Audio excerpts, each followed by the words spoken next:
All right, yep.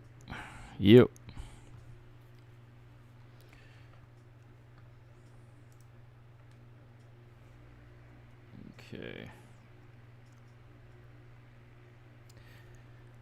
All right, y'all, we back again, back in the house again.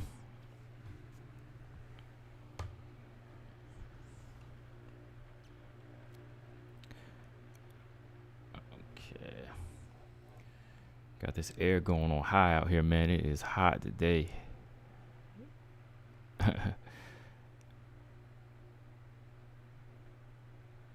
Let's see, got a few people in here already. Okay, got Lolita in here. Mr. Lee, Marcus, what's up? Stamina in the building. All right, y'all. Well, let's go ahead and get started, man. Welcome back. Welcome back. Two beasts in the building. What's going on, man? Back with another live stream. I'm just day off, chilling. Day off, and I'm chilling, and I wanted to get on here and just talk about some ranking updates. WMMA ranking updates, specifically the UFC. And I put these fighters up here for a reason because I'm just trying to go down the few things I wanted to just discuss with them. I want to pull up the bantamweight division first, the rankings, and then I want to discuss this crazy shakeup. Miesha Tate already in the top 10, right? Let me make sure I'm looking at this thing right. Yeah, Miesha Tate's already in the top 10, right? So I want to talk about that real quick. I want to talk about that. And then I want to visit the strawweight rankings. I want to visit those updates. Excuse me. I want to visit the strawweight rankings, look at the updates there, and kind of talk about who Amanda Lemos needs next and where some of these other strawweights stand. And I mean, when are we going to get the title shot? When we're going to get the title defense for Rose Namajunas? When's her next title defense? I want to talk about that. That Lemos, who was ducking her. That's what her manager said. Some people was ducking her. So talk about that. And then I want to run over to the flyweight division last and talk about Tatiana Suarez. What kind of danger she's going to be if she gets past Roxanne.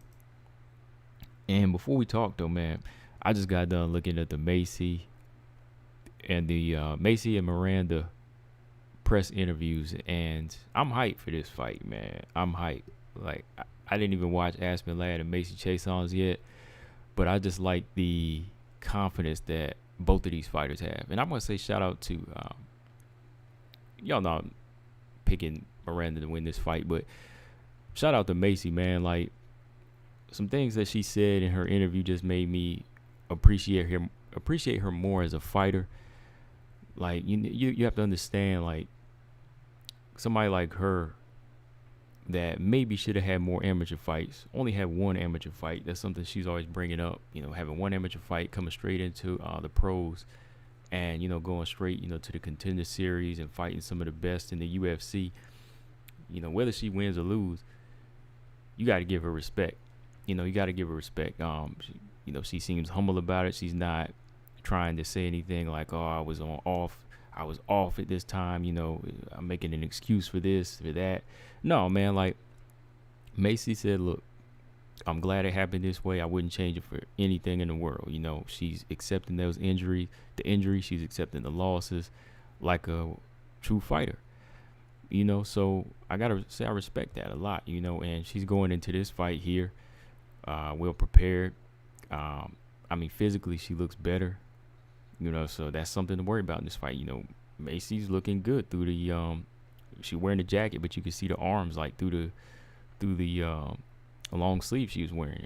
I know physique is one thing and skills is another, but it looks like she's really taking this camp seriously.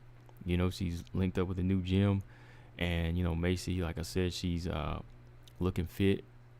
Some of the training I've seen her working, the body's looking right. Her movement looks better. She's been sparring and working on some new things in camp. So I'm I'm really impressed with the way Macy's taking this approach. Every fight, I think she approaches with confidence, and that's something you don't really see too much of in some of these flyweights. So Macy and Miranda, they're needed in the flyweight division. They're needed in WMMA. I mean, she's 23 years old, and she's showing these veterans how to do it as far as confidence. I just hope that she can one day get the skill to take her where she need to be. Oh, BJ, what's up, man? BJ, No Filter MMA in the building. I just had to get on here, man, and talk about this Macy Miranda. BJ, make sure y'all subscribe to No Filter MMA. Robot Chickens, what's up, man? Yeah, Lolita, I like the changes. I like what I see in Macy right now. She's very composed, confident, and didn't really say anything off the deep end. Just she's being her, confident. The arrogance that we've been hearing from her is not there. I think she's gonna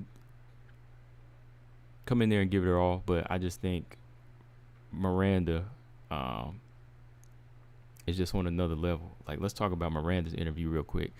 Miranda was just, speaking the real. She's like, I really didn't want this fight because I wanted a higher ranked opponent. I wanted one of the veterans, because she was like, we need to save these prospects and let them build themselves up and take over the top 10. Miranda's got the right idea. That's exactly what I've been saying. That's what BJ's been saying. That's what a lot of us have been saying. New blood is needed right now. So it's like she said, you don't want to have her, because Miranda says she's going to lose this fight. You're going to put that prospect on a 3-fight losing streak, and then what? She's going to be out of the rankings. So you're kind of wasting her. But if they had matched her up with someone else, matched Miranda up with maybe like Andrea Lee, I could see where she's coming from with that, because that makes more sense to break into the top 10 and weed out the older fighters. That's basically what she said. She wants to weed out the older fighters, make room for the new blood, and that's what we all been saying, right?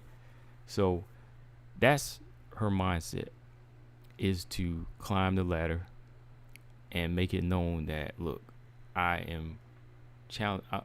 want to be the next challenger for the belt. I mean, you got girls in front of her in the top 10 that aren't screaming for this. So it's only right that you match Miranda and Taylor and Manon, BJ. It's only right they match those 3 fighters up with some of these veterans in the top 10 at some point. Once they get past their obstacles, and Macy, Myra Buena Silva, Mandy Bone, we can start putting them in there with the girls like JoJo, Jennifer Maya, Viviana Araujo, and so on, and kind of go from there. You know what I mean? So Miranda made a lot of sense. She's said, look, this is not really a fight she wanted, but she's coming to beat her. And, that's the confidence I want to hear from both of these fighters. Miranda's brought in Jillian Robertson. She's brought in Deanna Bennett. And she says she's been working on her strengths to the game. She says she's been working on some new things, but she's improving on the old stuff.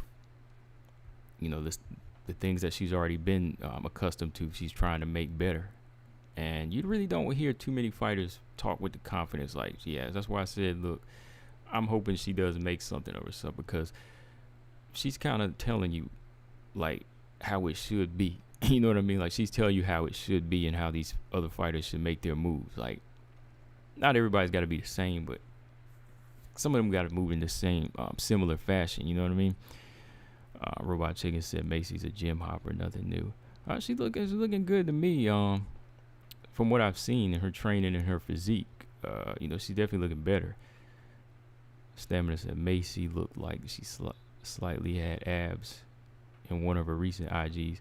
Yeah, I know her arms have gotten bigger, and yeah, I think her thighs have trimmed down. So I can't remember if I saw the abs though, cause she was wearing one of the UFC tops, and she may have, but yeah, she looked better. Bipolar Express, I checked on the UFC app, and they put Nico Montano at 15. What, in bantamweight? Let's see, Nico Montano.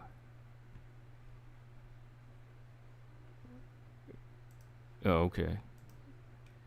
But yeah, yeah, I still have to go back and watch Aspen Ladd and Macy Chiason's their interview. But from what I've seen with these two, I'm like, this fight is gonna be good. This fight's gonna be good, man. Oh yeah. That's what I want to mention too. I know we don't want to jump ahead, but Miranda said if she beats Macy, she's gonna be looking to jump up to the top 10 or top 5. I was like, yo, wow, okay, I like that talk. She said I want to jump up to the top 10 and maybe get somebody like Joanne Calderwood. She called out JoJo Calderwood specifically.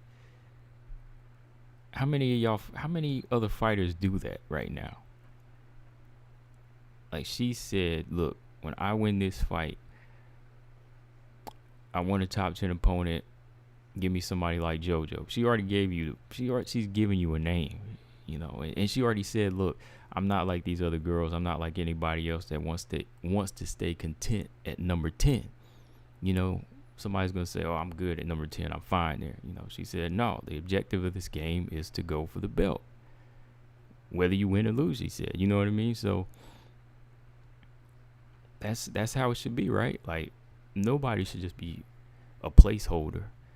I mean, if you want to hold down the number 5 spot, okay, that's fine. But make way for the person that's going to, try to steamroll you and get you out of there. So yeah, but that's what I took from the interview. I took, confident fighters, maybe a reinvented Macy, an improving Miranda, a hungry Miranda. So we're going to have a good fight. I think it's going to be better than Aspen versus Macy, but that's still going to be a good fight. BJ said Chiason wants it. Yeah, Chiason wants it.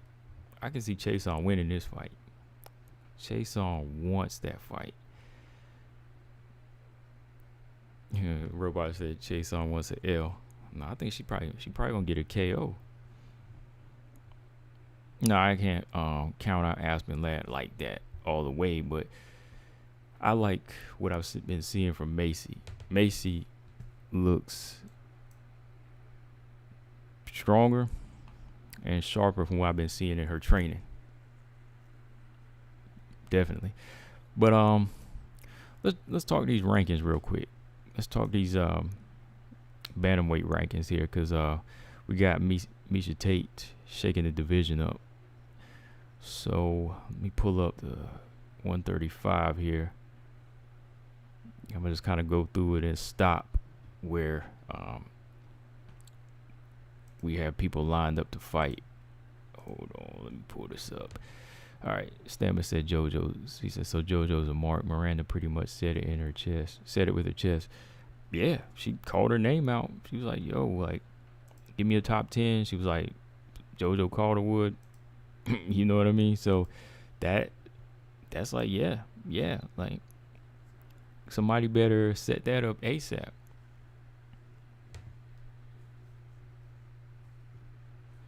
And look, I was a day one for JoJo, so if they do make that fight, I'm going to say, look, may the best woman win. That's how I'm going to be for that fight. I mean, Miranda got that energy right now, though. She's got what we like to see. She got what I like to see in the game. But, I say, may the best woman win for that fight.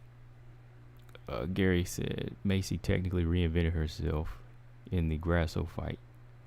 I don't know if she like full on like reinvented it, but I think she learned from her mistakes, man. Misha's base pay was $100,000. Luke Thomas almost never gives a F about the women, but he's been vocally keen on the Barber Maverick pairing. Highly unusual for him. Yeah, that's weird. Like why he going out of the way for the one fight? Like, all of these fights are good. All the women are good fighters for the most part,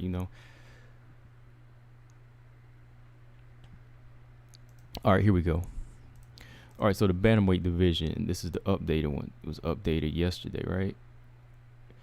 Let's see. Not much has changed at the bottom. Number 15 is Carol Rosa. Who is Carol Rosa lined up to fight? Carol Rosa, she's kind of like a big threat to watch out for at 135, in my opinion. I think she has like 2 or 3 losses on her resume, but that's her early career. She's been looking bigger and stronger though, man. Like pretty dominant too, like on the ground, with her stand up. She's strong. So Carol Rosa, I might include her like in my threat for the bantamweights. As older ladies get weeded out, I'm gonna say Carol Rosa is like one of the top ones that's gonna eventually get to the maybe top 10, possibly top 5. So yeah, 15 is Carol Rosa, 14 Avila. Avila is another dangerous one. They still got Suarez at number 13. So she might be exiting because she's at 125. She's fighting Elise Reed this weekend. And then 9, 10, 11, 12, they all dropped one spot because of Miesha Tate. So Sarah McMahon's 9. Chason was 9, but now Chason is number 10. Lena Landsberg, 11. Panties, 12. All because Miesha Tate coming in at number 8. I know BJ loving that though, man. BJ love that. She coming in right at number 8. Smack dab in the top 10. Not number 10. She beat Marion Renault, who's now gone. And she comes right in at number 8. While I'm talking, tell me, do y'all agree with that position for Miesha Tate? Yes or no? You agree with that? Miesha Tate number 8? I mean, that makes her maybe like 2 fights away from a title shot. So let me go on. Kelly Vieira is number 7. Yana Kunasky is 6. Pena's 5. Aldania's 4. Ladd 3. And from there 2-1. Ain't nothing changed. Holly Holm, GDR. And y'all know who the champ is. Alright, so Miesha Tate at number 8. Miesha Tate at number 8. Do I agree with that position? After 5 years off in a win against Marion Renault, no disrespect to Marion Renault, of course. Marion Renault was on a 4-fight losing streak.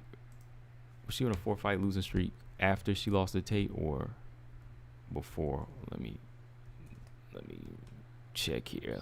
I want to make sure I give y'all right information. We don't want to do false information. So yeah, 4-fight losing streak. So Miesha Tate defeated Marion Renault, who was on a 4-fight losing streak. Okay. And she comes in at number 8. I can't say I like that position. I think if you've been off for 5 years, and depending on the level of opponent you've taken, I think you should, and let's say you had stock, you were known as a former champion and you had some stock, I think it's only fair that you get the bottom of the top 10 or possibly you get somewhere like, let's see, 11 through 15. You should be somewhere in 11 through 15. Or if you had a lot of weight and you are considered a great, then you should be somewhere in that number 10. For Miesha, I think Miesha should be in there somewhere like 11 or 12.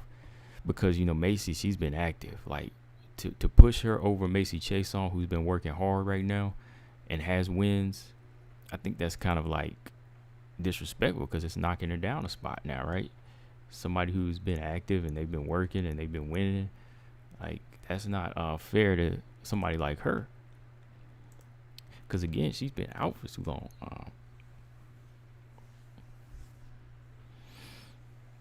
Stammer said maybe resume is what put her there. I think it's more so just popularity, because resume, like I said, that thing is stale now. 5 years old. I won't say like stale. Well, it's not spoiled, but it's a little stale. where you have to come back and reinvent yourself a little bit, because division has changed a little bit since 2016. Yeah, Gary Ball said that's a little too high. 2B said Misha Tate all the way. Okay. Marcus said Gary Rose is supposed to fight Nico. Okay. Whoa, Nico's fighting Yanan? You mean Yan? Okay, hang on. I'm getting off here. Colton, the drama in BKFC is hilarious. Oh, yeah, I saw Britain again, man. Like, man, she been busy. I didn't even get a chance to do an interview, man. I didn't even get a chance to reach out again. Like, she was busy that week. And then I was on vacation last week, so I didn't even bother at the time. I was like, man, I got stuff to do. So we had to reschedule. I was like, I got to take my time off. But yeah, I've seen it going crazy. The reality, in all seriousness, is that she should have just been placed at the rank Marion was.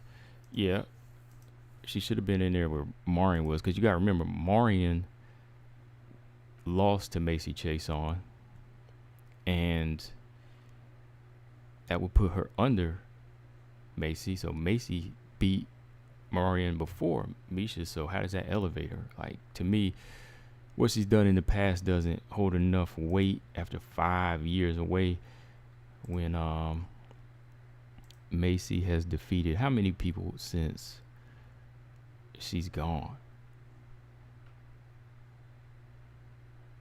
Wow, I mean, hold on, I'm just checking Macy's resume.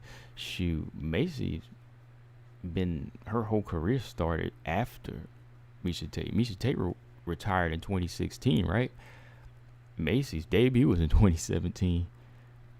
She had won in fighting Invicta, and then her UFC career was 1, 2, 3, 4, 5, 6 fights. She's fought 6 fights, only lost 1.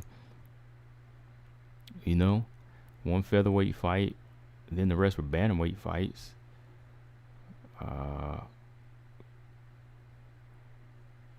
Yeah, so if anything, Macy should be like 8 or 9. And then you put Misha in at number 10, in my opinion. Because again, the person she beat was already defeated by Macy, so. Yeah, BJ said former champs get that kind of treatment. Yeah, I know they do. Yeah, I see they do. But it just seemed like the opponent they gave her that was already defeated by somebody in the top 10 should have put her under that person. Like, you should be under Chiasson. You should be rounding out the top 10 at number 10. You know what I mean? Like, that would only be fair. But she's there, and it's gonna push her towards a title shot a little bit faster.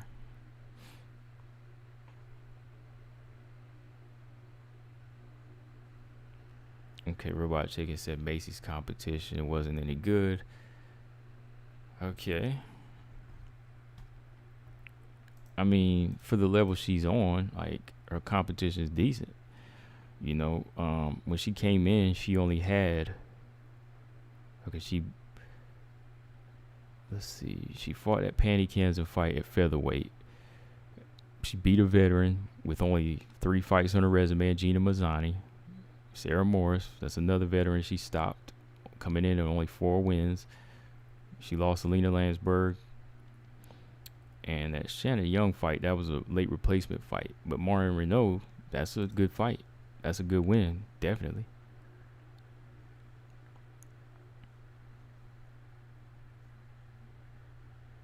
Macy's only got 1 loss. So I think Macy, still, deserves that spot where she's at. 8 or 9, doesn't deserve to be knocked down like that under Misha, just because Misha has a past resume. That was, like I said, 5 years ago. That's just me, because they wouldn't have did that for a lot of other fighters,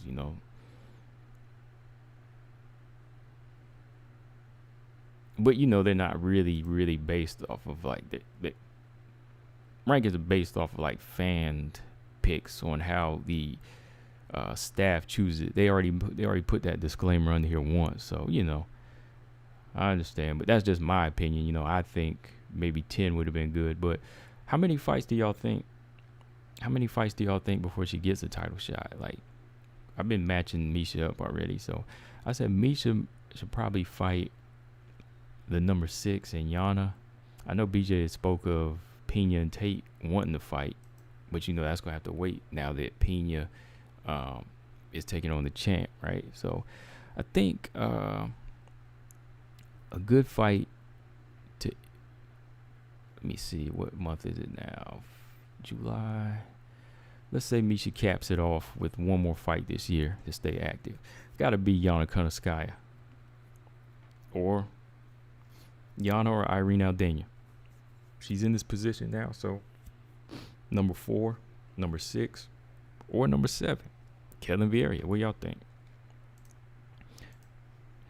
So either one of these positions, like I said, either one of these fighters in these positions would be good now at this point. MJ said Macy will KO Aspen. Macy lost against Lena Landsberg.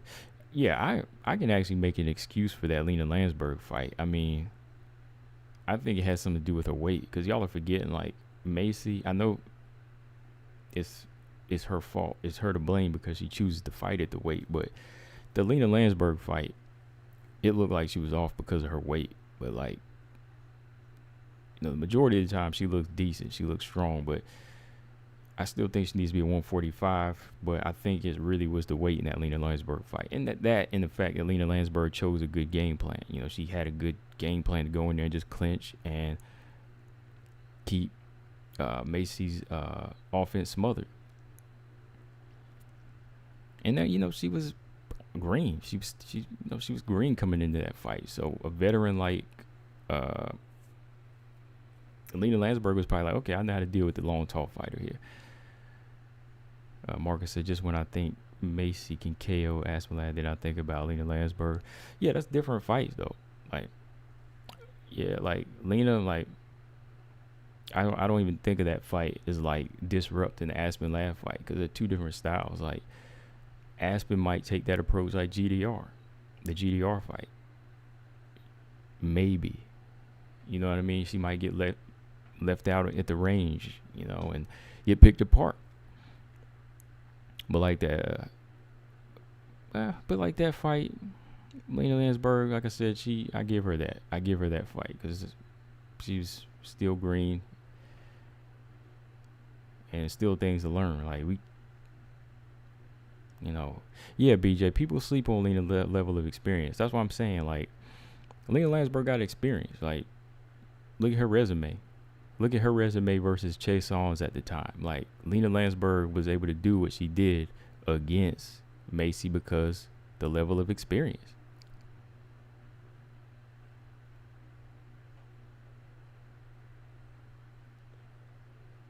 And her coach that time, he was mad because he was like giving her the advice on how to beat her, but she just looked flat that night. She just wasn't there.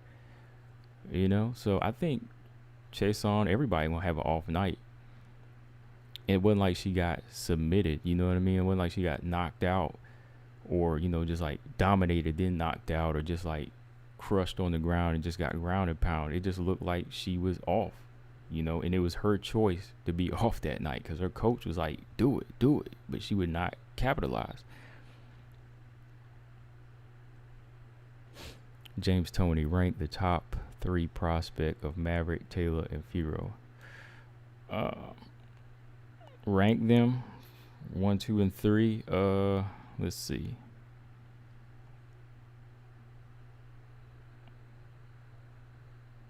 Let me see. I'm gonna say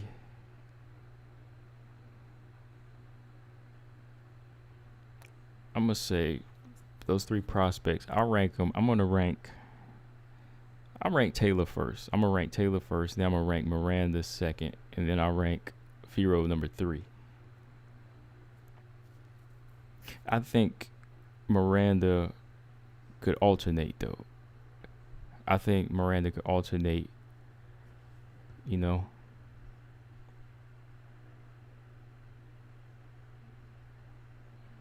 Yeah, what's going on? Yeah, whatever y'all talking about. Yeah. Um, yeah, I have to go with yeah, I don't know what was going on, what was being said, but yeah, yeah, be respectful. Um, I think maybe after this win, Miranda might shoot to the number one. So I'm gonna say Taylor Santos, Miranda, and Manon for right now. But yeah, Miranda, maybe Miranda was number one because she's been having active fights.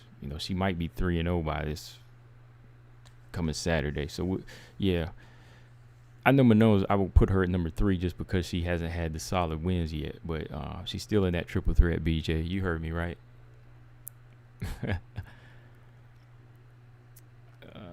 Let's see. Okay, I got sidetracked. Yeah, okay. So Misha Tate, though, I would like to see her in there with Yana Kunitskaya next. Yana's coming off that knockout loss. I'd like to see how she would do Irene Aldanya's reach in her boxing, though. I mean, what do y'all think? Like Irene Aldana versus Misha Tate. Like, how would her boxing fare and how would her striking fare against Misha Tate at this point? Like, could Misha Tate wrestle her to the ground? Like, would she be able to get on the inside? Could she take Irene's left hook? Irene's left hook is mean. I've been telling y'all that. Irene's left hook is mean, man. Like, do you think that Misha Tate could handle that? Mm-hmm.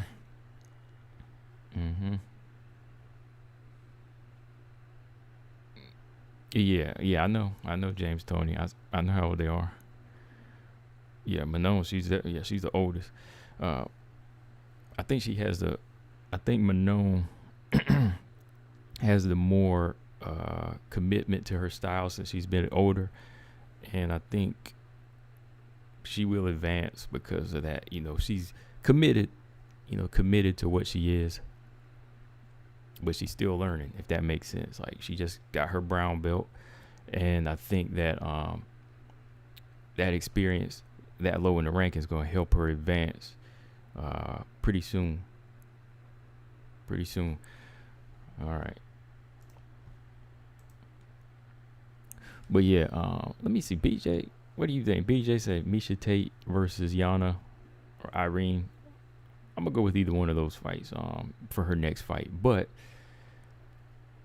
if she defeats one of those fighters, GDR, I would actually like to see her fight GDR instead of rematch with Holly Holm. I know people want to see Holly Holm in there with her, but I want to see GDR versus Misha Tate next. If she gets past her next opponent. So we'll say 2 more fights they're probably going to give her before she gets the title shot. So 2 fights, then the title shot. If she can get past if she can get past GDR, which I don't think so, man. GDR has been working on her ground game, her takedown defense. She's a solid, accurate hitter, and I don't know how many of those punches Misha Tate could take, man. But they might actually give Misha Tate Holly Holm again because that's what people are asking for. That's what Holly's asking for. What about y'all, though? I know y'all probably want to see GDR versus Tate, but they're probably going to do Holly Holm versus Misha Tate too. So whoever gets the rematch with Amanda Nunes, that might be how it works out, though. But yeah, let's jump to the next division. Yeah, that was a real shakeup in that division that I just want to speak on. Misha Tate coming in at number 8. So if I had my way, I would put her in there with Kunitskaya, Ketlin, or Irene Aldana next, and then move on and take on GDR for a title eliminator if they want to push her that fast. So let's see.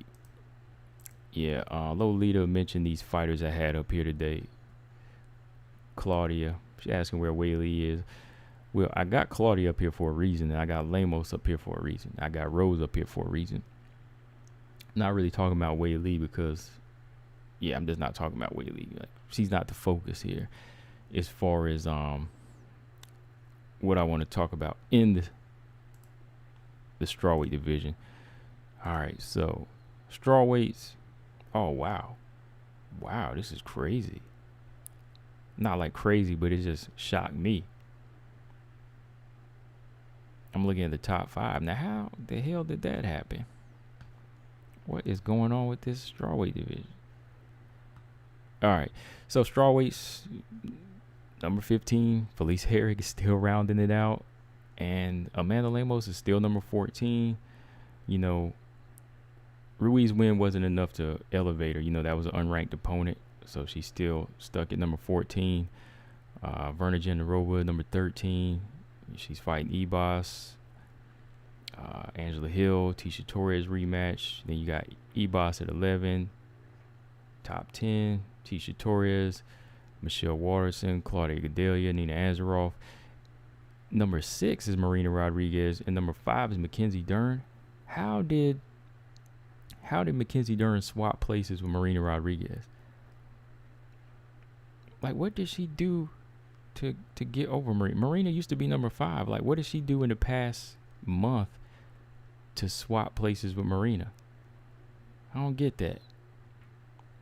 I still got Marina over Mackenzie Dern, though. I mean, they can be side by side, but she has to be top.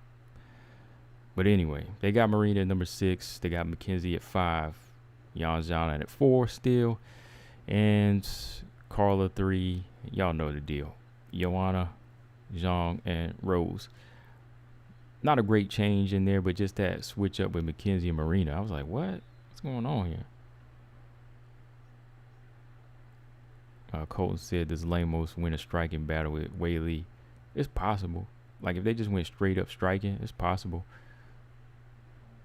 It's more than possible. Like, if you were just talking striking, yeah, like, I think Lemos' skill set, when it comes down to her stand-up and her defense and her choice of punt selection is better than Wei Li's. Like, I think Wei Li, of course, is more so well-rounded. In which she's shown it. She's shown with more well-roundedness to push past her, but I think Lemos does have a few things better than Zhang Wei Li, even though Zhang Wei Li's number 1 contender, you know. And that's a given. You know, there's going to be some fighters on low rank that have better skills than the top 5. They just got there first. You know, I think, yeah, in a striking battle, I think Lemos would be the favorite to me.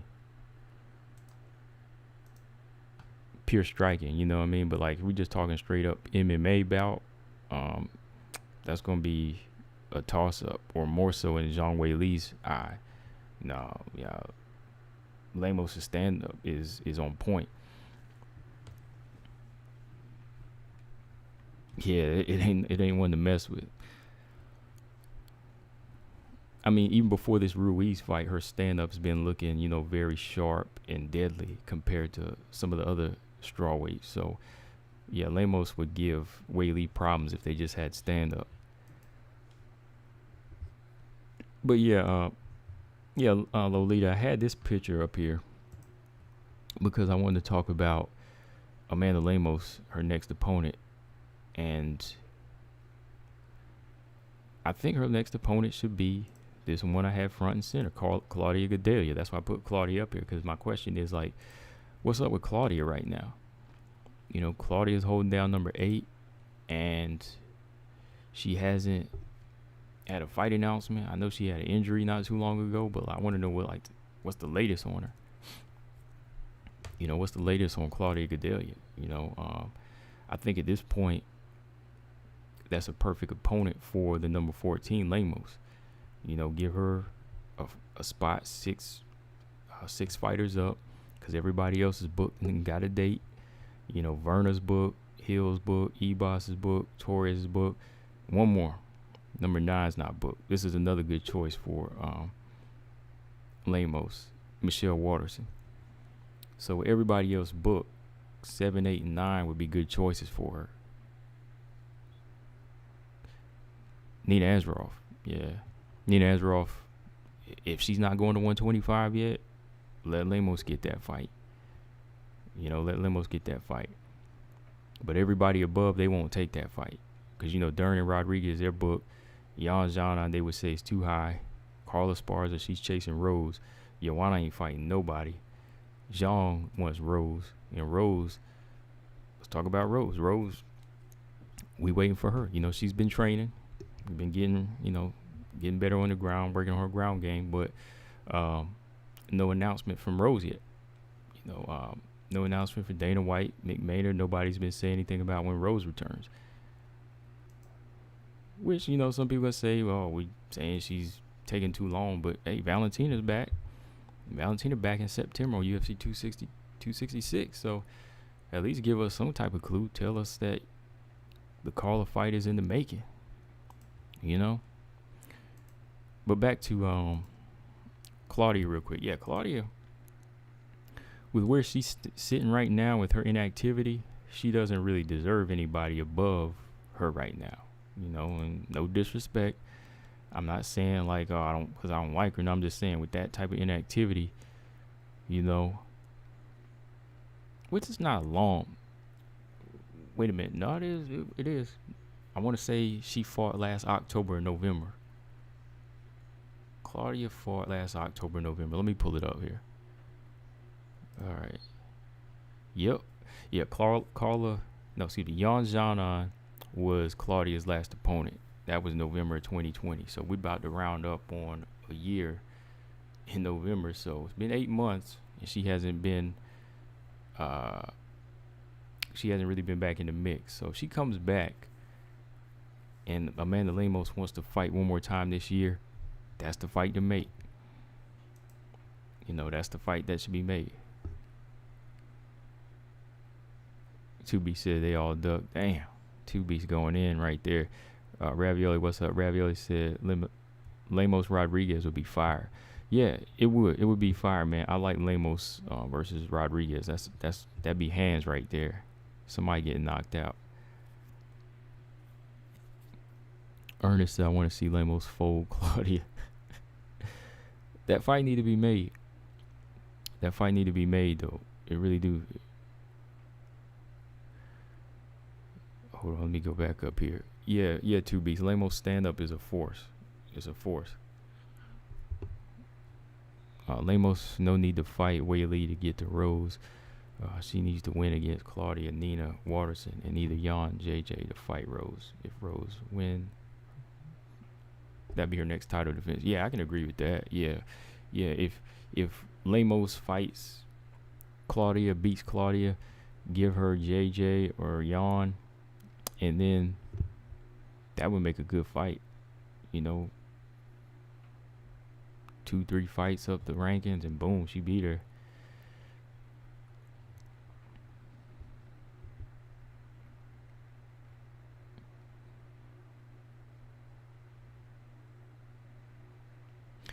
I think Lemos pretty much has the skill and the power to KO anybody. It's just all about in how she makes the approach, because not everybody's gonna be standing in front of her. Like, I think she'll probably KO Waterson and Gedalia faster than she would of course, faster than she would like Weili and Rose. I know the skill set is so much, miles apart between those four fighters, but I think that Lemos has the type of offense that can crack Gedalia coming in easy. I mean, Angela Hill knocked her down. Come on. You know what I mean? So Angela Hill's dropping Claudia Gedalia. Carla Esparza outstruck Claudia Gedalia. Imagine what Amanda Lemos is going to do. I mean, Joanna put hands. Everybody put hands. Jessica Andrade put hands on Claudia. So imagine Lemos put hands on her. Lemos is probably like the best puncher out of all of them. I know you're going to say that's too early to tell, but nah, you can really see the technique and the approach to Lemos' punches. Like, Joanna punches enough to get you back, knock you back, and pile up points. Joanna's a good hitter, good striker, but she's not like a puncher. You know what I'm saying? Puncher, I mean somebody can turn it over and really, generate power on you. So Lemos turns her punches over better than a lot of these girls. Weili turns hers over nice. She's got KO power. Andrade, she's got power when she can connect, but like Lemos really practices the art of turning her punch over the correct way and making it count, if that makes sense.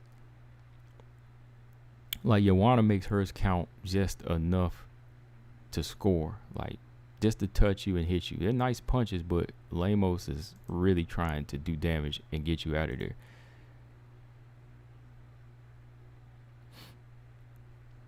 Mr. Lee says it's been 16 months since her last fight. Just give her more time. 16 months since who? Gordon, what's up? What's up? Gordon said Claudia and Michelle haven't fought yet. Seems overdue. Yeah, they haven't fought yet. Hang on one second here. I want to check something.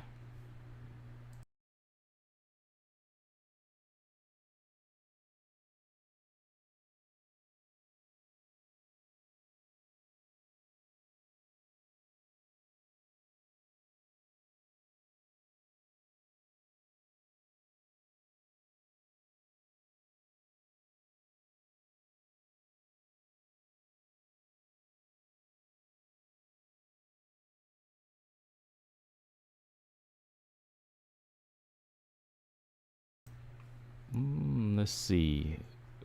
I had to restart that. Hold on, let me restart this thing. Not the chat, but just my browser.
All right. I was just changing something here. Okay, so what are y'all talking about? Lemos reminds me of a spider sizing up his prey. That's what Lolita said. Robot Chicken said, I want to see Lemos against another striker. Ruiz was just a warm-up. Yeah, Ruiz is more of a, like a brawler, wrestler type. So she wasn't like a major threat for somebody on that level. That's why I said, man, like at number 14, she needs to get her top 10 opponent now. She's 34. It's time to get her in there. These fighters can't be ducking her. Let's see. So Claudia is the logical opponent that I would like to see her there with Michelle Waters, and she's coming off the Marina Rodriguez fight. Oh yeah, Mr. Lee. Yeah, I know. Yeah, she hasn't fought in forever. It's going on 2 years pretty soon. Yeah. Yeah, we know. Yeah, she ain't fought in a minute, man. Not since February last year.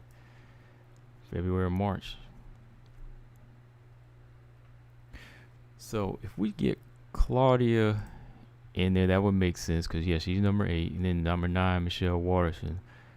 They said Tisha Torres didn't want to fight but she wound up fighting Angela Hill. I mean, what do y'all think about that? Angela Hill is 2 spots below Tisha, but she had to take that fight, but she didn't want the Lemos fight, which I can understand for Tisha, because Tisha's been she's been fighting some tough competition already. She's already kind of fought down the ladder already. She's fought some unranked fighters just coming in the game like Brianna and Sam Hughes. So she had to settle for this Angela Hill fight, but if she wins, then yeah, she should probably get in there with somebody like Mackenzie Dern versus Marina Rodriguez winner again. Something like that. That's just me talking for Tisha, just because she's had to fight down the ladder. Like I said.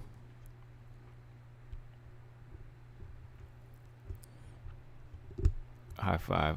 Andrade throws loopy punches to the head, but now she found body. It's a deadly weapon. Yeah, her body punches have gotten better, man.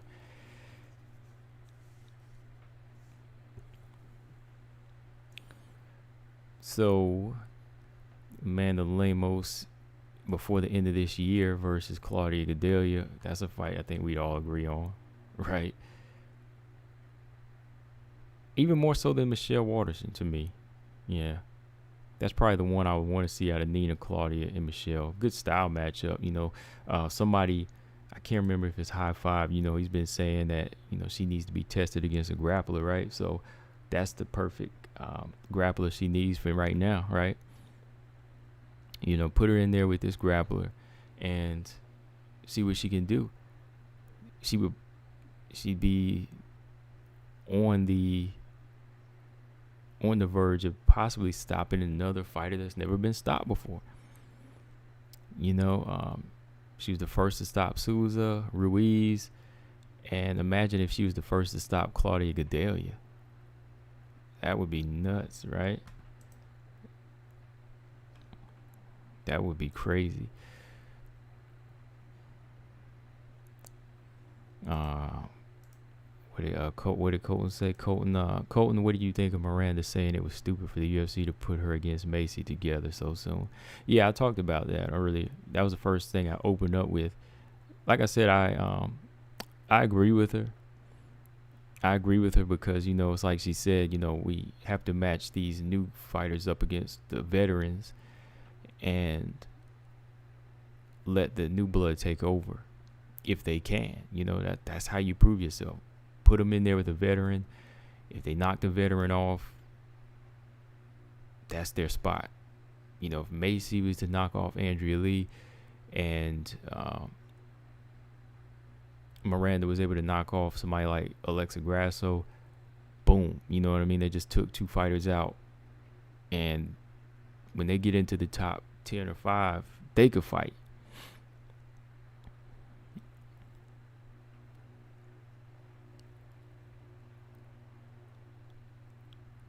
High Five said Tisha doesn't have the spirit to be champion. She doesn't want to stay under the water. A determined fighter won't fight against those who are below her rank. That's why I don't like Tisha. Dang, High Five, I like Tisha, man. I think Tisha's a tough girl, man. Like, yeah, I don't see her beating some of these fighters, but she did beat Rose in my opinion. So in a way, she could be champion.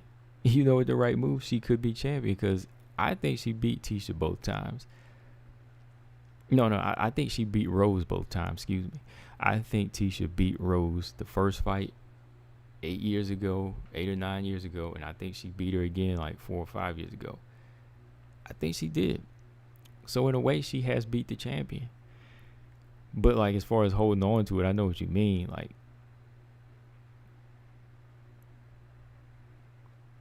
and yeah, she wouldn't. Yeah, Lolita, she really wouldn't want to risk a loss right now against a lower tier fighter when you already fought 2 low tier fighters. You want a 2-fight win streak. Maybe she wants a Michelle or Claudia or something like that again. Like, that's what she was hoping for until Angela Hill, came knocking at her door again. But I think I'm still wondering why Felice Herrig is number 10 though. Why is Felice Herrig number 10? Mr. Lee, if Lemos is that good, let's see her climb the rankings and KO one fighter at a time. Shoot, I don't think anybody could do that. Go on a 14 fight win streak before you get to you gonna wear her out.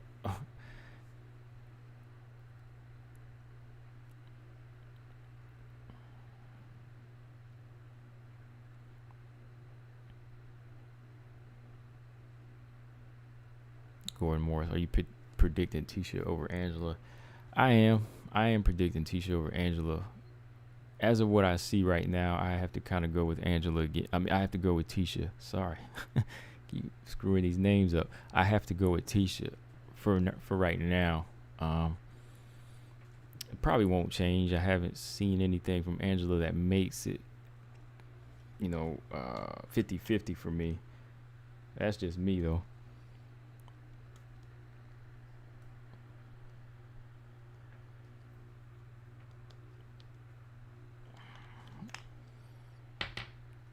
I wouldn't call Hill a bum, not at all. Like, Angela Hill's not a bum. She's just one of the third tier fighters. You know what I mean? She can still beat some fighters out there.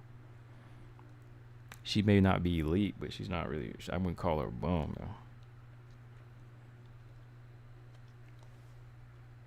though. She gave Andrade a tough fight. She beat Claudia, in my opinion. Yeah, I wouldn't call her a bum. Whaley KO Jessica without mini tests. Yeah, I guess styles make fights. Andrade come rushing in, and you put that together with Zhang Weili's power, and she's out of there.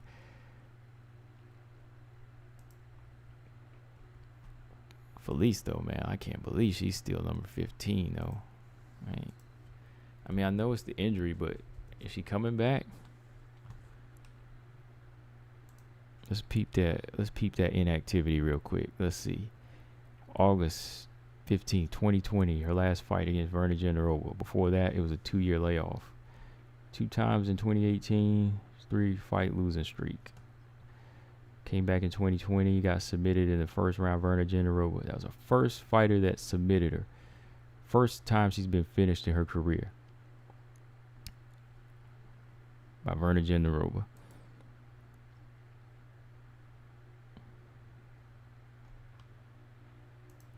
So yeah, let's jump to this next division here. Let's go on back to the flyweight division, right? We talked about this a little bit, and yeah, for Lemos, I got to see Claudia, and what I was gonna say pretty much about Rose Namajunas.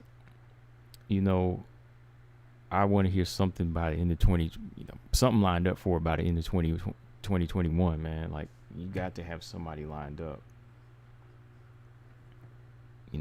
Callers on however they're gonna do it. Don't get me restless to the point I just want to see her fight and defend it, but I really want to see Carla Esparza get her fight. So yeah, looking at the strawweight rankings, Lemos, she really needs a top 10 opponent to close out the year. I vote Claudia be that fighter. And just keep checking on updates of Claudia Gadelha, see what's up with her. And yeah, I want to see Rose close it out with the Esparza rematch. All right. What's the update on the flyweights? Let's see. Not much change in the flyweight division. 15 through 13 is Montana, Macy, and Miranda, M. 12, 11, and 10 is Taylor, Andrea, Grasso. Number 9, Roxanne. 8, Jessica I. 7, Vivian Rujo. 6, JoJo. 5, Calvillo. 4 is Maya. 3, 2, 1, Murphy, Chikagan, and Andrade. And of course, the champion.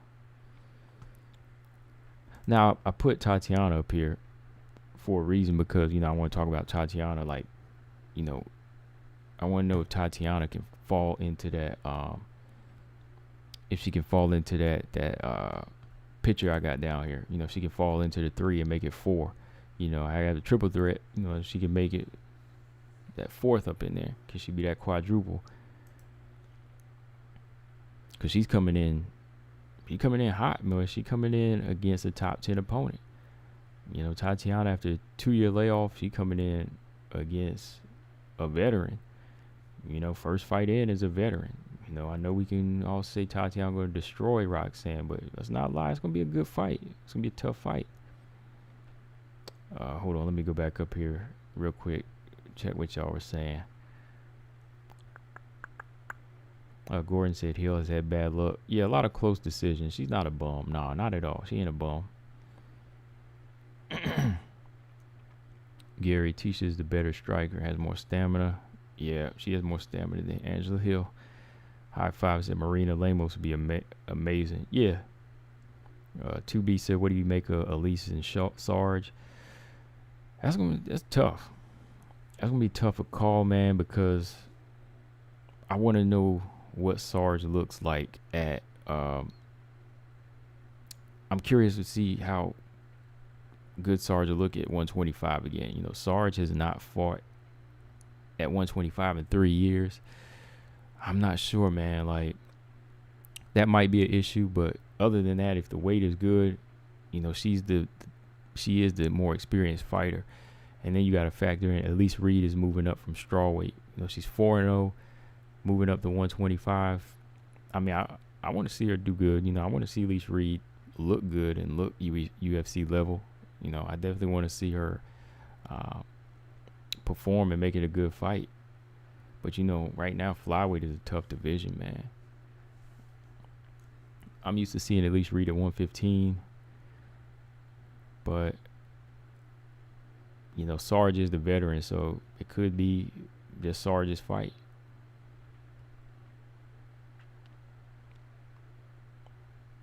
Hopefully, you know, everything goes right for her weigh-in night, though.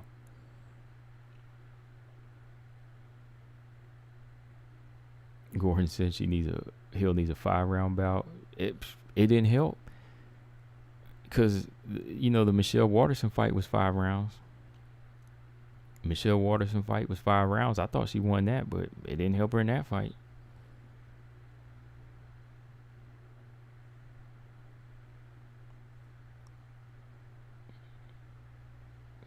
He'll beat Claudia. All right. So, yeah, back to what I was saying about Tatiana. I'm just catching up on what y'all were talking about. Gordon said, hoping Tatiana retires Roxanne in September. It's possible, man. Like, if Tatiana come in here with that type of energy that she had at 115, and she goes in here and, you know, gets physical with Roxanne, she showcases that new, you know, that improved striking she's been working on, she's in trouble, man. But, you know, I'm praying that Tatiana, you know, her injuries are good. You know, I hope everything's healed up. I hope her neck is fine. You know, that's been one of the things I've been really worried about with Tatiana right now. You know, that's why I said going here with number 9, you know, in a fight with a grappler like Matafari, it's going to be tough. It's going to be tough, man. So I'm hoping the best, though. But if she does it, though, man, if she goes in here and dominates, she's going to pick right back up where she left off. You know, I have to put her at, in that quadruple threat then, you know, to be in the new blood at flyweight.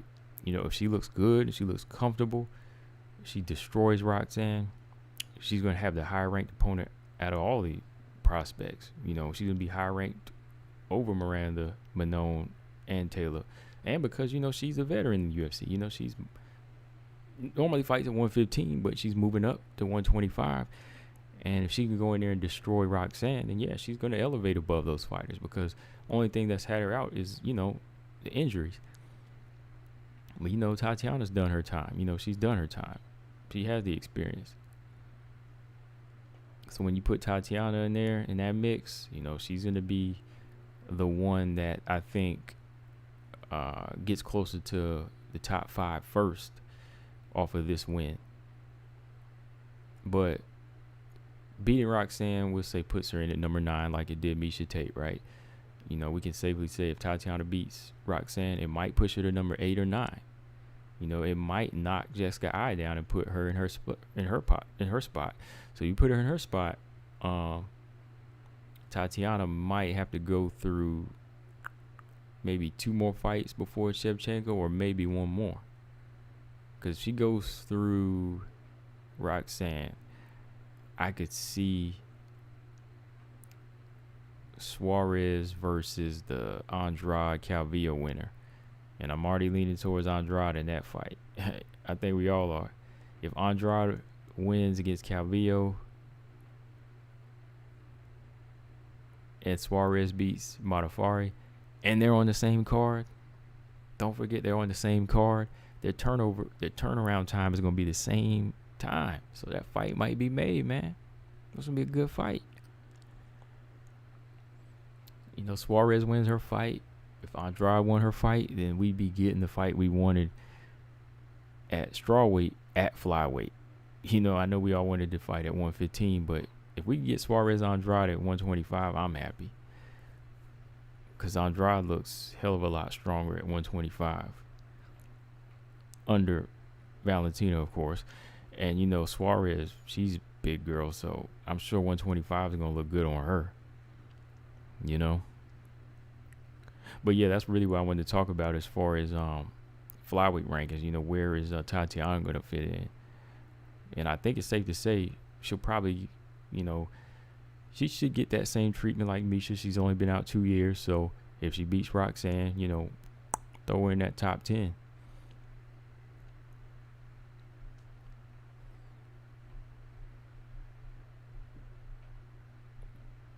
Man, that card can't get here soon enough, though, man.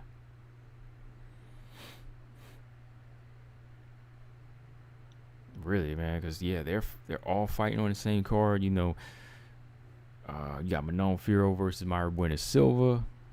Then you got Roxanne and Tatiana on the card. Andrade and Calvillo on the card. Then you got Valentina versus Lauren Murphy on the card. So I think it's just cool that you got Manon Fiorot on the same card as Valentina. You know, they're far off, of course, in rankings, but man, that's levels all around. You know what I mean? That's all levels. That's like the top level all the way to the bottom level.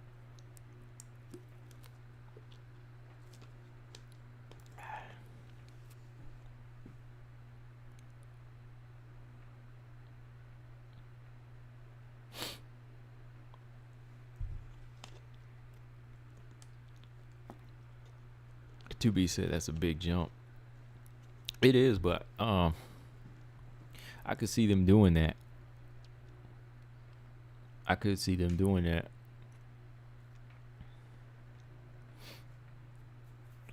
don't know. I don't think Andrade ready for that Valentina rematch. So I think Andrade might take any fight at flyweight right now, as long as it's like in the top 10. You know, if it's a good fight, I think she's down for it. You know, that's just what I'm thinking, though. But I mean, hey, you know, like you never know. Like Andrade could be like, yo, let me get the Valentina rematch.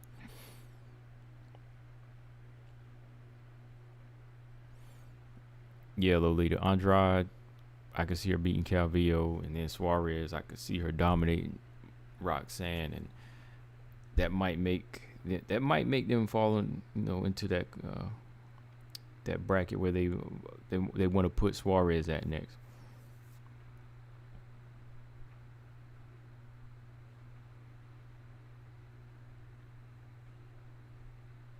So that's gonna be crazy, man. That night of fights, man. UFC 266 is gonna be wild. You know,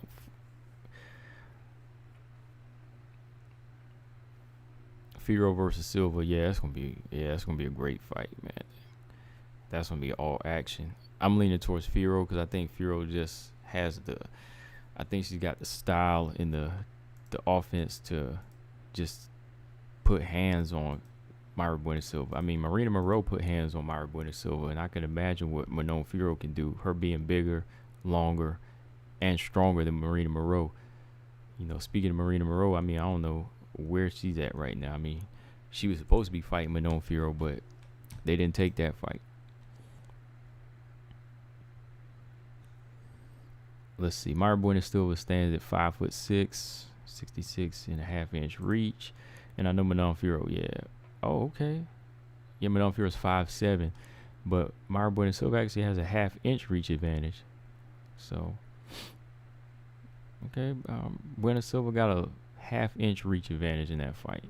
So they're both, tall and they're both long, and they're good sized flyweights. But I think Manon to me looks a little bit bigger. I think she's faster too. But Buena Silva is strong. But that last fight with Montana didn't make me say that. It didn't leave a good taste in my mouth, man. It did not, man. It didn't leave me saying, okay, this is gonna be the next big fighter, because the fight ended in a draw.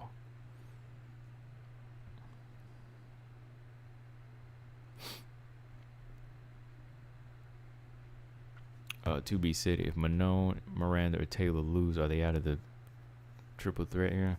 No, they're not. I mean, this is a sport of MMA. I mean, anything can happen. I think if they Taylor, the caliber of opponent Taylor's in there with is actually a little bit less dangerous than Miranda's. So if Taylor lost to Mandy Bohm, who's only like 7-0, only one fight in Bellator, I think that would be more of a hurtful loss for her. Whereas Miranda, she's in there with a more experienced fighter. And same with Manon. Mayra Buena Silva is a little bit tougher, in my opinion, than Mandy. Mandy hadn't even fought in the UFC yet, and she's only had a few fights. So if Taylor had happened to lose to her, then that would maybe question us a little bit. But I wouldn't tear him out right away. I wouldn't tear him out right away because, again, it's MMA. You might win. We might lose this fight, but you'll win the next 2 or 3. You know what I mean? Sometimes styles just work that way. But yeah, they wouldn't be out of my top 3.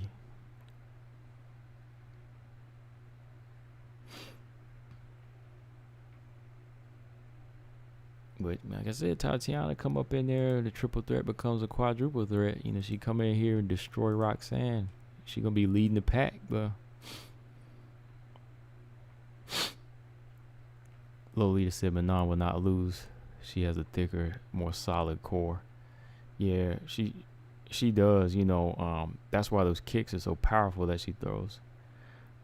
Gordon said Liz Carmouche has 3 wins in Bellator. Do you think she may return to the UFC? She has wins over Chikeg, Maya Murphy, and Andrade to her credit. I don't think so. I don't think she'll come back at this point. Her last showing against Shevchenko wasn't really like a fight where she's gonna come back. You know what I mean? It's not making us say she needs to come back and challenge Valentina. So I don't see her coming back. Not the way she left too, right? Because they just cut her, right? I remember, wasn't she doing like the promotion things? Like she was doing some other side jobs and marketing jobs for the UFC, and then all of a sudden she heard she was cut. I was like, wow. Yeah, I don't think she'll be back, man.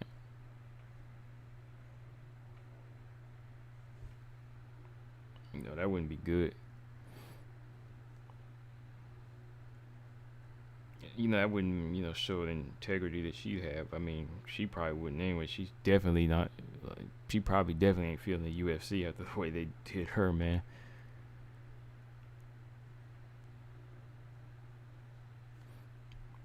I think Manon packs a little bit more power. I mean, Buena Silva's gritty, though. She is gritty. She's a gritty fighter, man. She's very gritty. And that's something that Manon got to be prepared for. But I think, she's definitely going to be in this fight. I could see it going 3. I ain't going to say that with this fight. I think Firo versus Silva could go 3. There'll be blood in this fight, but I could see it going 3. If a stoppage comes, I got to say it's for Firo, though, just because she's just too accurate, man. She's just too aggressive. Even on her back foot, her counter work is still very aggressive. How she throws, off the back foot, man. It's like she be coming to destroy.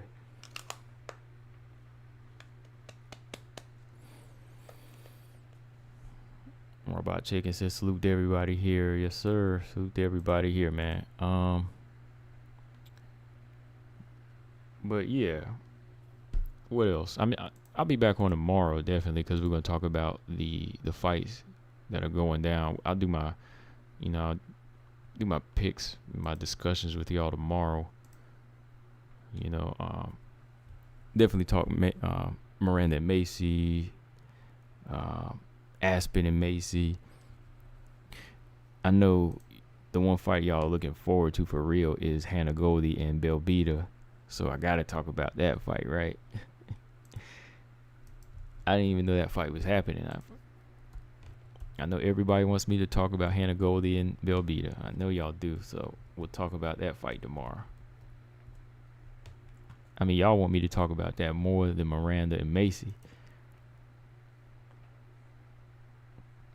I think Marcus Bell was in here saying, look, talk about Hannah Goldie and Belbita.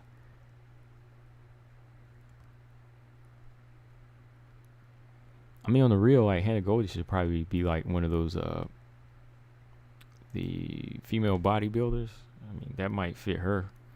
One of those fitness models, fitness competitors. I mean, she has the shape to do that,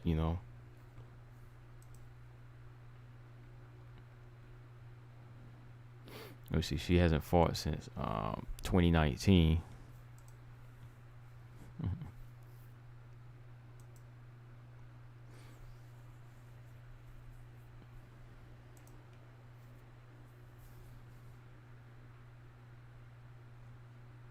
2B says the eye candy fight. I'm assuming it is. I'm just messing because that's like a fight that nobody really heard about. Like, Hannah Goldie hadn't fought in like 2 years.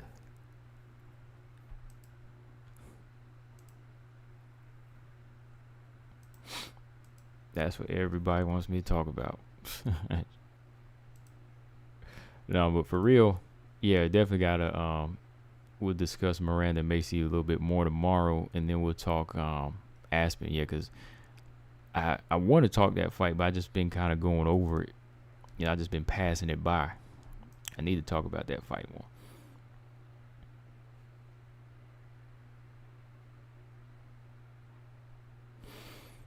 Mr. Lee said, is there a way to ask a woman their weight without causing an issue of any kind? Since following WMA, I can't help but wonder what some of the women I see in the weight class would be.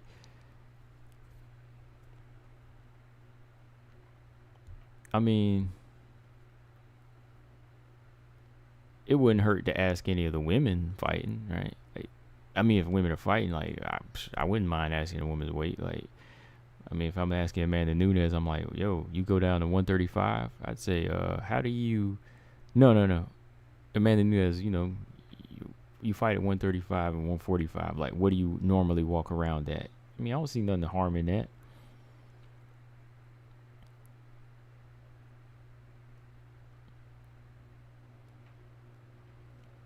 I mean, be all in how you ask it. Like, I mean, I wouldn't really... Well, I've had some women tell me how much they weigh without me having to ask them. I might bring up the fight weight, and then they'll get on to that and tell me how much they weigh. But, it's all in the fight game. That's what we're talking about. Like, if we're just strictly talking about fighting weight, yeah, but I'm not asking no random woman their weight, though.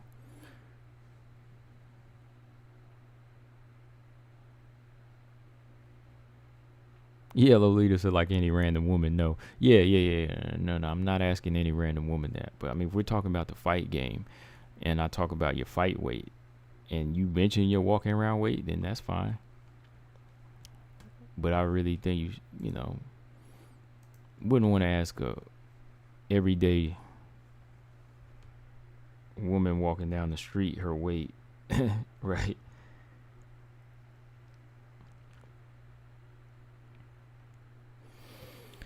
But okay, y'all. So been on here about an hour and a half. Time be flying by. So yeah, that's the plan tomorrow. When I get on here, we'll talk about The fight's tomorrow for Saturday, July 24th. Let's see, Belbita, Hannah Goldie, Miranda and Macy, and then Ladd and Chason. What's on that final card? Yeah. Nico Montano is fighting Wu on the very last card of this month. Yeah, that's what what's his name was saying earlier.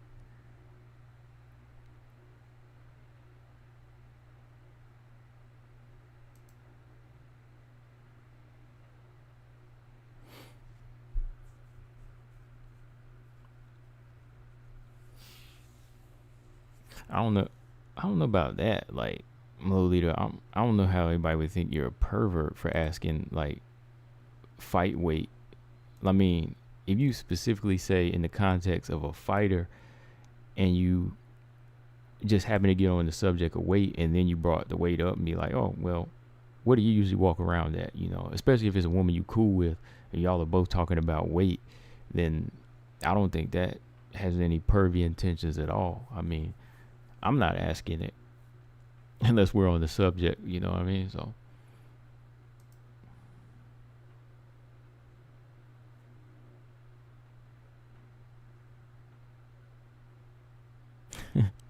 Robot Chicken crazy.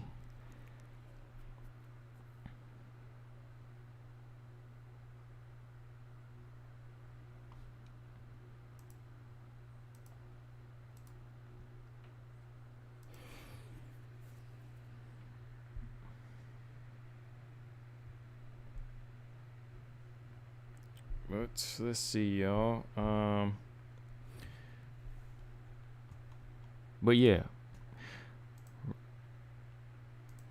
like I said today, just want to go over these rankings here, and oh boy, let's see. The BKFC press conference. I was just looking at that right now. You know, y'all know Paige versus Rachel Ostovich is this Saturday coming up, and then you got Britain Hart on the co-main event against Jenny Savage. And yeah, Brittany still feels some type of way, man. You know, she's the co-main event. I would have been like, yo, let me get my own card. Like, don't let me fight on the girl I just beat. Like, I mean, BKFC couldn't make it any more obvious, though. You know, they really can't make it any more obvious that we're trying to, you know, just really make money off of Paige. You know, Paige can come in and lose a fight, and it's almost like she never lost a fight. You know, Paige will probably go back-to-back 5 fights losing streak, and they'll still make her the main event over somebody else, you know. I'm wondering where Beck Rollins is. Beck Rollins hasn't fought for 2 years now in BKFC. I know she had the belt. I'm like, where is she? Right? Where's she at? Coming back to the game? You know, Beck Rollins just got cut from Bellator, so I'm trying to see if she want to come back to the bare knuckle game.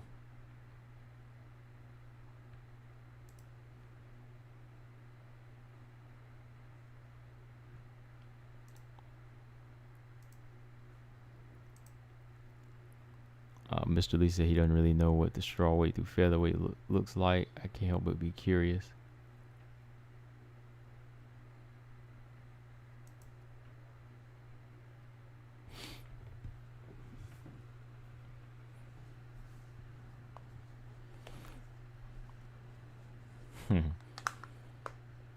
Lolita said, I mean, like, female fighters get weird treatment by men. It depends on how and where the question was asked. Right. JJ was an a-hole when asked the question. Well, she's like that anyway. I mean, that's part of her character anyway. So I wouldn't ask her anything except what makes you. The only question I ask Joanna is, what makes you think you deserve a title shot? That's the question I'm gonna ask her. I mean, it's obvious. Like, Joanna, her weight's like, she could be a flyweight now. You know, it might get up to 135 around her walking around weight. That's why she moves down to 115. But that's why she could probably actually go to one flyweight too. But Yeah, that's the only question I would ask Joanna's like, why do you think you deserve a title shot? I'm not gonna ask her about her weight.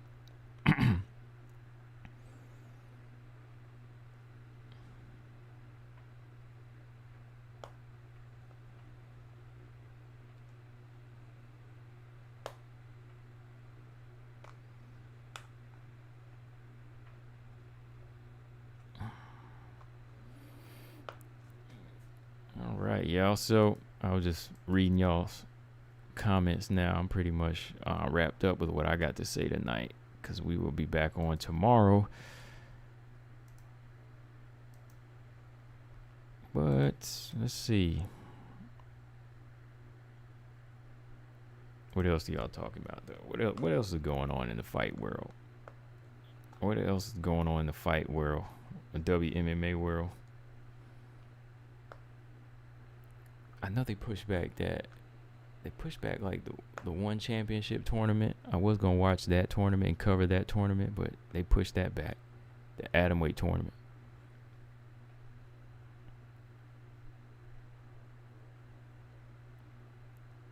But yeah, I'm about ready to bounce. Y'all gotta go eat something here. Shout out to everybody in the chat. Good conversation. And yeah, if y'all haven't watched it live, go back and watch the live stream. And, just put your comments on what you feel about Miesha Tate coming in at number 8. What do y'all think of the rankings? And what else? Any other questions in there? Gordon Morris said, what do you think of Tate's claim about motherhood and fighting? What did she say about it again? I didn't get a chance. I don't think I watched that link. Daniel Edwards said, I get a feeling we see a finish in one of the female fights Saturday. Yeah, I think so too, Daniel. I think the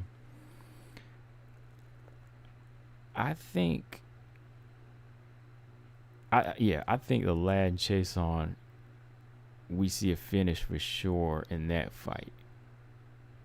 Well, I won't say for sure like 100%, but yeah, I can see a finish in both of them. I see a submission.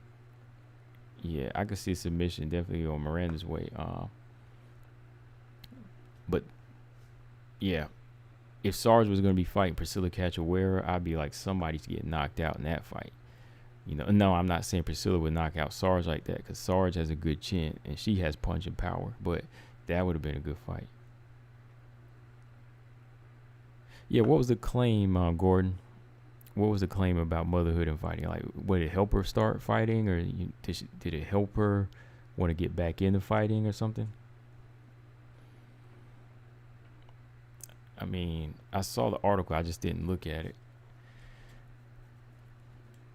Ronda Rousey's having a baby in September. Okay.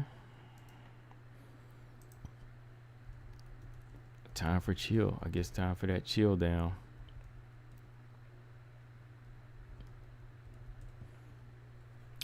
Let's see. What did she say?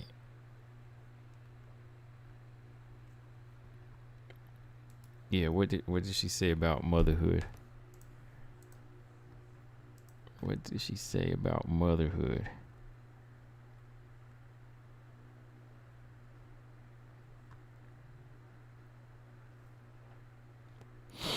If I have to look. Oh, okay, here we go. Gordon Tate claimed it gave some special power. I'm paraphrasing. She mentioned other mothers like Dern, Watterson, Andrew. Yeah, I did see that. Okay. I know what you're talking about now. Yeah, I saw that. Yeah, when she did the presser last week. Yeah, when she did the presser, yeah, I saw that. I kind of agree with her. Like, yeah, like, it gives you a fire. I mean, look at Mackenzie Dern. Like, she's not fighting for her anymore. She's fighting to support her baby. She's fighting to make money for her baby now. So, yeah, like, Mackenzie Dern definitely had a 180. She definitely had a 180, like, from that party girl, club girl. She seems so much more focused. She's on weight. She's stronger. She's getting better. Yeah, I see that for Dern more so. I mean, for Michelle Watterson, I mean, it's still making her fight. I mean, she's been fighting for a while now. But yeah, I saw that. Yeah, if that's what you're talking about. Yeah, I saw some of that. But yeah, Dern is definitely like, I think I've seen it like in some guys I know too, like on regular jobs, like they start becoming more focused because they're not. Actually, I have a friend, who runs a hotel, and he was like, when I had this baby, he was like, everything changed. I think every dad feels that way though, even mothers too. Like, I mean, when he told me that, he was just like, this was years ago. He was like, my life is not my life anymore. It's the kid's life.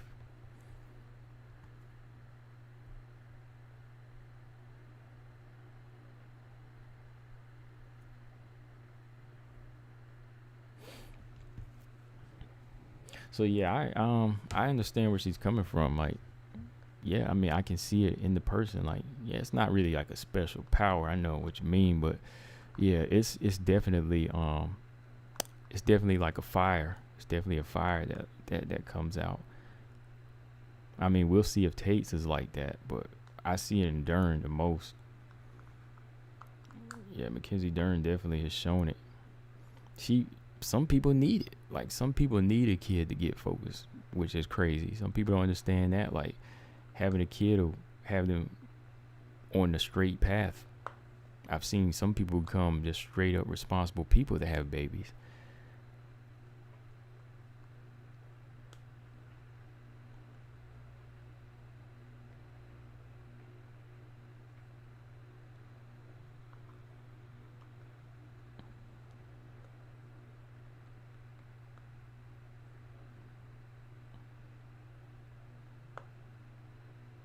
Mm.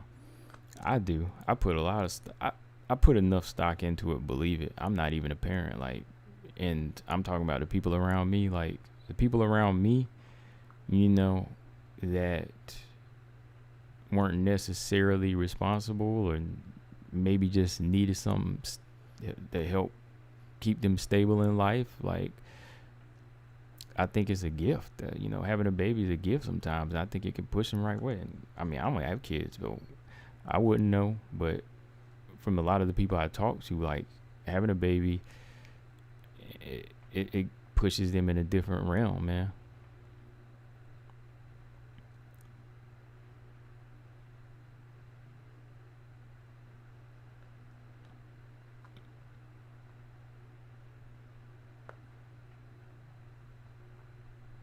Like, she mentioned Amanda Nunes. Like, Amanda Nunes, that probably makes her want to fight even more. Makes her more so like, I want to make like a legacy for my kid.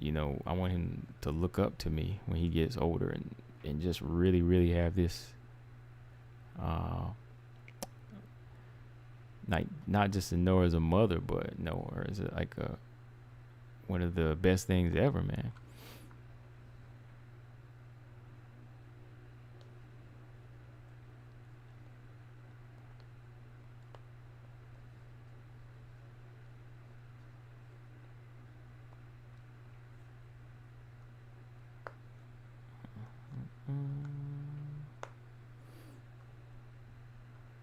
I don't know. Being a parent changes anyone that's responsible.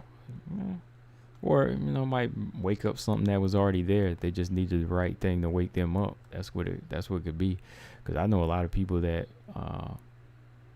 they just need it. They just need it.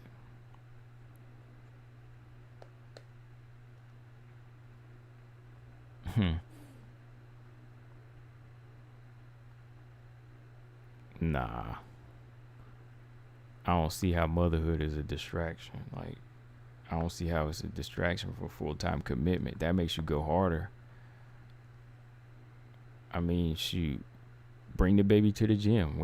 You see Mackenzie Dern bringing the baby to the gym, right? That's full time commitment. That's telling you, look, I gotta get up and do this thing. Like, if I want to be full time fighter and I want to raise a baby, I gotta be the best.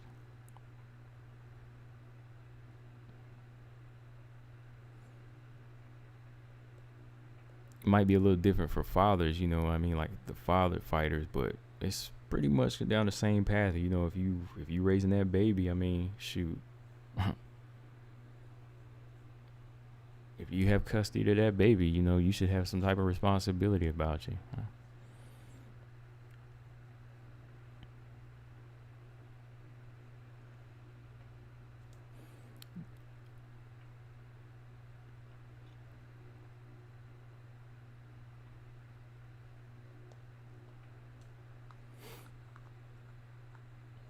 Daniel Edwards, Tate has a present father and resources, so problems has to tie. Problems has time to balance motherhood and training. For a regional fighter who also has to work part time would be tough. Yeah, there's another fighter, you know, young fighter want to come up named Macy. You know, she's a fighter, still has to work, has a baby. I think she had a baby at the age of 13 or something like that. You know, that's her life story.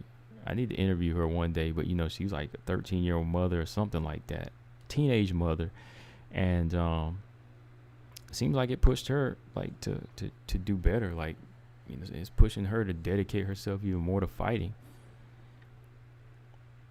because it's probably like a release too. You know, like fighting, committing to a full-time fighter is probably like helps with the depression and helps with the emotion and things like that. So it's like therapy, you know, for some people.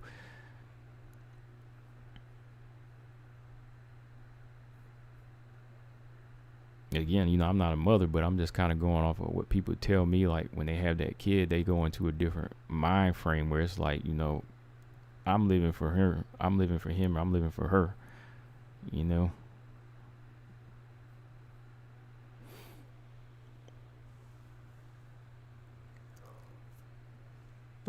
But yeah, man, good talk. That was an interesting topic to bring up. You know, maybe we have to talk on that one other day whenever I have more time. But yeah, shout out to everybody in the chat. I'm about to get up out of here, y'all. So before I leave, you know, just make sure y'all subscribe if you haven't subscribed yet. We'll be back on tomorrow at about 7. Go ahead and come ready with your picks on all the fights. I'm talking Hannah Goldie and Belbita too. Bring in your pick for all the fights. Paige, Rachel, Miranda, Macy. We touching there on everything tomorrow. Yeah, we're gonna touch on all those fights and just talk about other stuff too, man. So yeah, bring all that tomorrow. Come prepared. Hold on. Daniel Edwards said, Lauren Murphy, is it a decision or a stoppage? Going off of her toughness, I think she could make it 5 rounds. I wouldn't be surprised if she got submitted. I don't see Valentina stopping Lauren Murphy. You know, I'm just kind of thinking on the fly. Like, I don't see Murphy getting stopped, but I could see Valentina winning the decision or submitting her. You know? Yeah, I think it was 13, Lolita. I'm not sure. I was just throwing a number out there. I think it was like 13 or 14 or something like that. So it probably wasn't, you know, 12. It could have been, but I'll probably, you know, talk to her and we'll see. Because I wanted to hear her story. It was sounding interesting, but yeah. Yeah, 12's a child. I mean, hey, I know some people. I know some kids when I was that age, like schoolmates I grew up with. They were 12 when they had babies. So yeah, it's not new. Sadly, it's not new.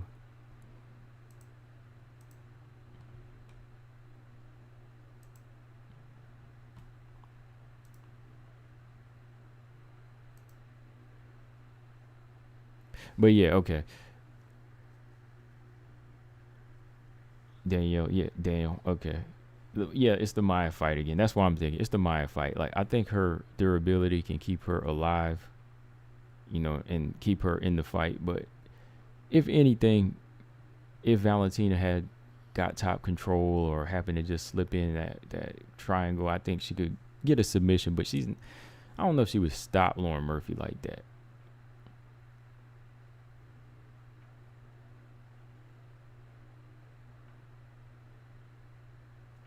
Yeah, she did stamina. Yeah, De La Rosa had her baby early. Yeah, she did. Yeah, I remember her tough fight story. Yeah, when she told that story. Yeah, I think hers was like was like 16. I think hers was like 16 or 17. But yeah, that's still that's that young age too, man. Yeah, she was like high school when she had her baby. Yeah, because her kids already getting up there now.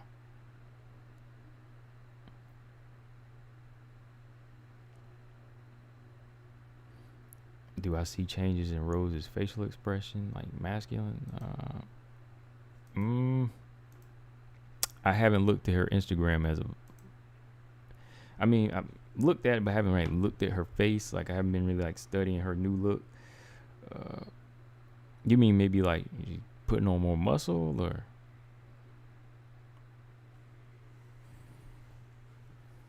jawline or something? Talking about the jawline, or I don't know. Oh, Daniel, he comes straight out. See, Daniel said, "Are you accusing her?"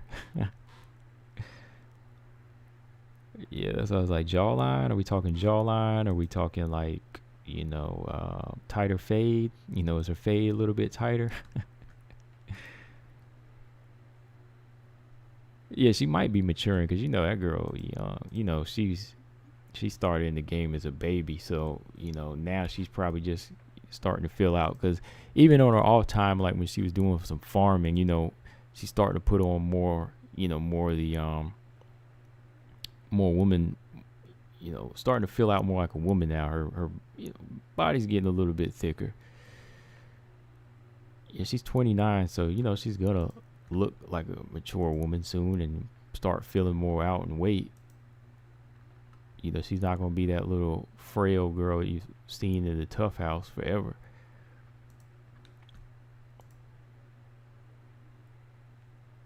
Yeah, she's getting thicker. I mean, she's out there working in the farm. Yeah, I've noticed her getting thicker. If that's what you mean. Yeah, like as of late, she's been out there like hitting the farm. It might be the farm work. That farm work probably putting some hardness on her face and stuff. So that's probably what it is. She stays out in the sun.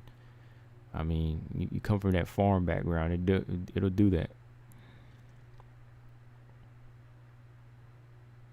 And then getting hit in the nose as well. So. Daniel said, Rose the first UFC fighter to go to the male flyweight division and get the strap.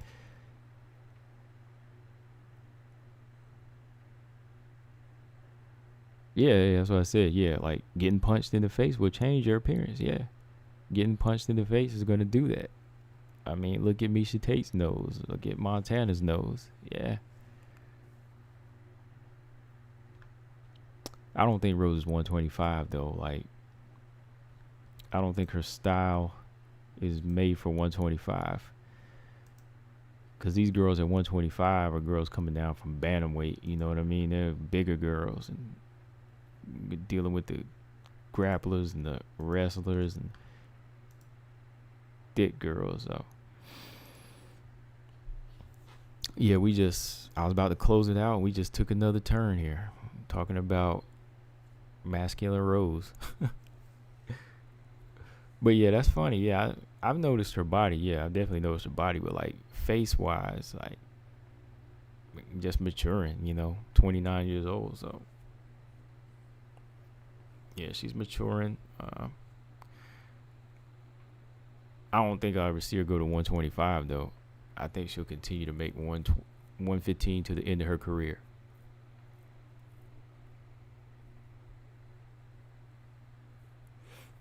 What do y'all think? I mean, yeah, she'll probably finish her career at 115 because I don't know if Rose wants to fight into her 30s like that. So,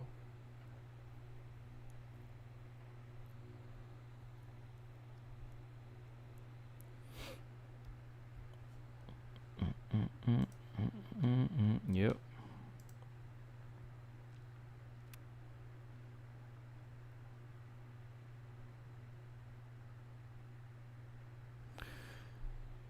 Uh, it's not about just gaining the weight. High five, like you got to be able to handle the weight too. Like, yeah, Rose could probably move up to 135, but is her bones and her core built for that? I mean, Joanna, yes, like she's physically strong, and she just seems to have a little bit more muscle to her. Like Joanna just seems a lot, hell of a lot more stronger and durable, and her body's made for that. Like Rose just don't look physically built for that weight. Like bone structure, no. Like Lemos was at 135. Andrade has bigger bones. She's a thicker woman. So when you look at their frames, yeah, like they're built for that weight. Like you could see them holding their own. Like Rose could put on 125, right? But would she be strong though?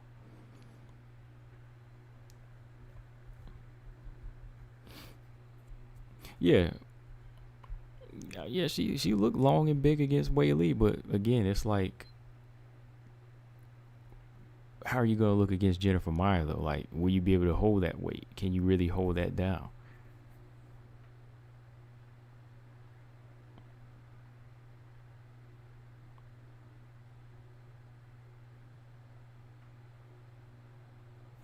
Yeah, Cachoeira got some issues going on right now. She's got some Cachoeira, she got some stuff going on, so she won't be back in for a little bit.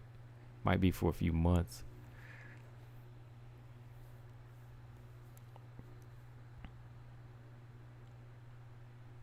I don't know if Marina could go to 135. Like 135 for Marina would be dangerous because she might lose her power. She's not a wrestler or a grappler, and the bigger you get in weight, the stronger these girls are going to get, and the more they're going to become grappler heavy, and they're going to take your behind to the ground. So Marina is right where she needs to be right now. And the Waterson fight was good proof of that. Somebody Waterson size took her down and just dominated her for one round. So no, Marina does not need to be at 135. She couldn't go to 135 or 125.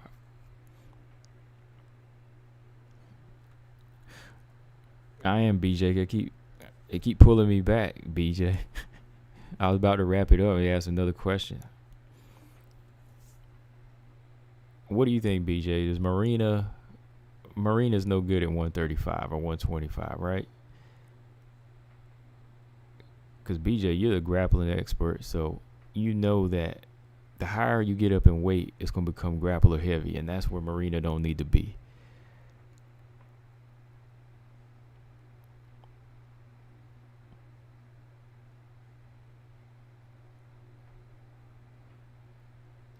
I ain't Robot Chicken. Robot Chicken talking mad trash, man. I don't think that's true. You banking on those. Come on, come on, Robot Chicken. You trying to lose your wrench, man. You know Eubanks ain't on nothing like that. She just hard.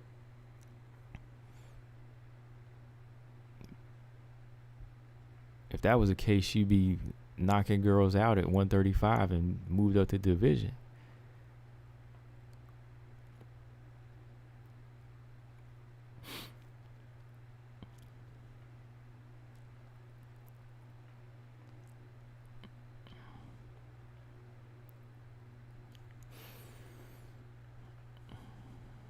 Yeah, Eubank is just hard. She's just masculine like that. Yeah, she's not on anything. I mean, I can tell when a girl is on something, man.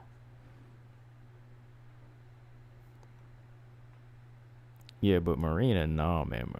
Daniel Rose is perfect for 115. Just because she could put on 125 or put on the weight doesn't mean she'd be successful because her style ain't built for 125. Her style ain't built for 125.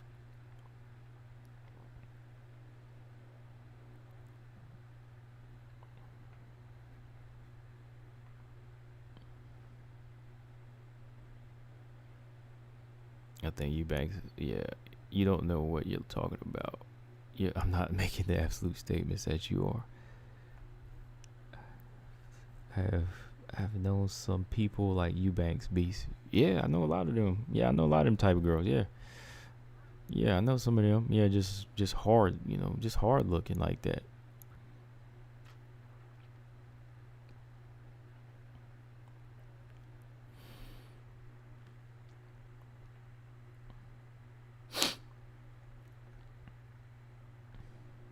Yeah, cause I I I saw the size in Rose. I was like, yeah, Rose looked big compared to Wei Lee, but did I say she was 125? No, not at all, man. Like I was like, nah, not at all, cause like she still looked frail. Like it wasn't like solid muscle. It wasn't like solid build. It was just her lankiness and her frame that made her look that big.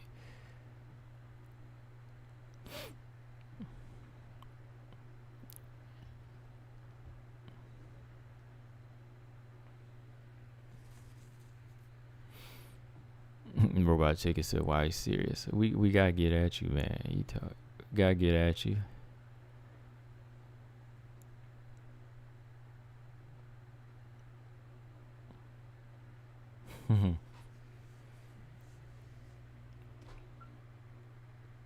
We not that serious. I'm towards the end of this thing, so we're not too serious. I'm yawning too. Danielle Edwards said Misha looked too lean for her grappling style. Hope she takes another fight. She'll get butchered otherwise. She looked strong though. She looked strong to me. She did. Against the opponent she was in there with though.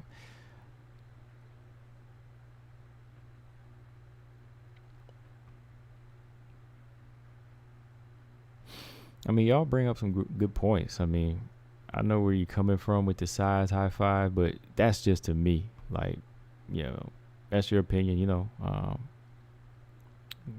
let everybody speak their opinion. I respect everybody's opinion. I mean, you made me think about it a little bit, but it's still like I don't see Rose being a flyweight just because I don't think she could hang, man. Like, she's just not that strong, and she might lose the power. Same with like Marina Rodriguez. Marina is like tall and frame. She has the frame, but it's just no, man. Like she's not gonna hang in there because she's not that strong. She doesn't have that type of strength, and she can be taken down easy. Andrade, yeah, Andrade, 125 makes sense. That's probably her best weight right now. Lemos could probably do 135. No, Lemos probably could do 125.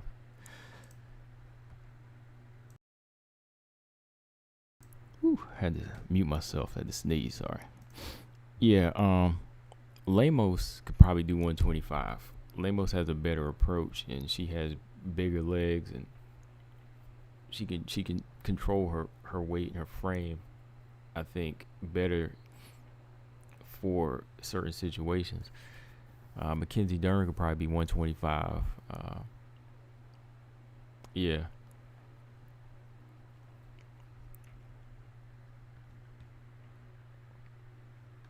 Okay. This time I'm for real gone, y'all. We hitting the 2 hour mark. Yeah. Like I said, everybody come back in tomorrow at 7. We'll talk fights tomorrow. And come with your picks. Come with your picks, everybody. So, yeah. Like always, I am Combo Breaker 99. Shout out to everybody in the chat. I am out. Subscribe. Peace. Oh, shoot. There we go.